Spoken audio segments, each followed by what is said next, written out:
Shalom, selamat pagi. Damai sejahtera Allah menyertai kita sekalian. Saudaraku, kita bertemu kembali dalam Renungan Hari Kamis 8 Desember 2022. Hanya seni dan musik yang memiliki kekuatan untuk membawa hidup dalam perdamaian. Kita berdoa. Kami bersyukur, mengucap syukur, berterima kasih kepada Allah Tuhan kami yang hidup, karena Engkau tetap menyertai, memimpin, dan memberi kehidupan yang baru untuk kami nikmati hari-hari hidup kami beserta kebaikan Tuhan. Di dalam nama Tuhan Yesus kami berdoa. Amin. Firman Tuhan Mazmur 54 ayat 4, sesungguhnya Allah adalah penolongku, Tuhanlah yang menopang aku. Saudaraku, kata bijak berkata, pengampunan seperti mawar yang memancarkan keharuman bagi orang yang menginjaknya. Yesus telah memberi teladan yang sempurna dan dia rela memberikan dirinya disalibkan dan dihina. Namun dia memancarkan keharuman yang menuntun kita kepada keselamatan kekal. Inilah prinsip yang Yesus ajarkan. Dan sebagai manusia baru yang terus-menerus diperbaharui hingga serupa dengan Dia. Karena itulah kita perlu mengedepankan pengampunan. Walaupun kita tidak berada dalam posisi salah, namun kita harus belajar bagaimana hidup mengasihi dan mengampuni. Kita mungkin mendengar banyak pasangan yang tidak damai, keluarga yang retak, relasi antara orang tua dan anak kurang harmonis. Salah satu penyebabnya adalah karena kurangnya hati yang mau mengampuni.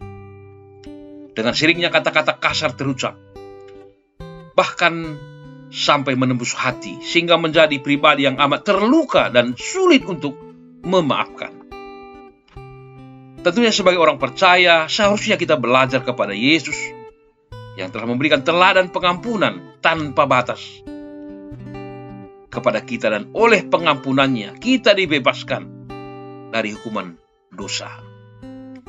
Inilah suatu kenyataan hidup sebagai orang percaya, sebab memang benar Tuhan Yesus adalah Tuhan yang selalu setia melihat masalah yang dihadapi oleh semua anak-anaknya, dan Dia segera memberikan pertolongan bagi orang yang berpengharapan dan minta pertolongan kepadanya. Saudaraku, percayalah kepada Tuhan Yesus dengan segenap hatimu. Ketahuilah, seberat apapun persoalan kita, hanya Tuhan Yesus yang sanggup mengubahnya menjadi berkat yang melimpah. Jangan lari pada manusia ketika diri kita ada dalam persoalan, sebab manusia hanya bisa menolong hanya beberapa menit saja.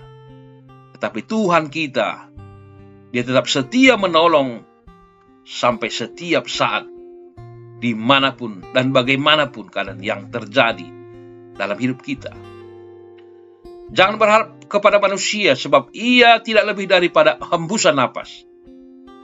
Ketika kita mau merendahkan diri di hadapan Tuhan, maka yang menjadi kekuatan kita adalah kuasa Allah itu sendiri. Sehingga orang-orang yang mau merendahkan diri di hadapan Tuhan akan melihat setiap masalah, tantangan, kesulitan yang datang itu bukanlah sebagai ancaman yang menakutkan. Bukan ancaman yang membuat kita gentar.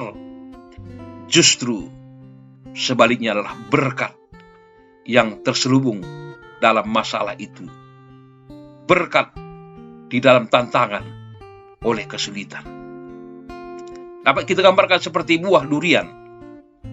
Ketika kita telah mengatasi kulit yang dipenuhi oleh duri yang tajam, maka kita akan segera menikmati harumnya, nikmatnya, lezatnya, dan manisnya buah durian tersebut. Maka marilah kita mensyukuri setiap hal yang boleh terjadi. Kita diperhadapkan dengan berbagai persoalan dan pekerjaan.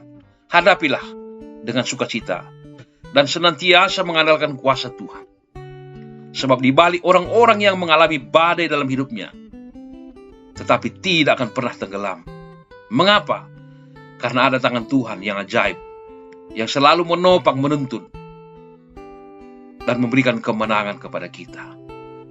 Maka pada hari ini tetaplah percaya dan andalkan pertolongan Tuhan setiap saat. Amin. Nyanyian rohani kita, tenanglah kini hatiku, menjuah-juah. Salam sehat dan salam Advent.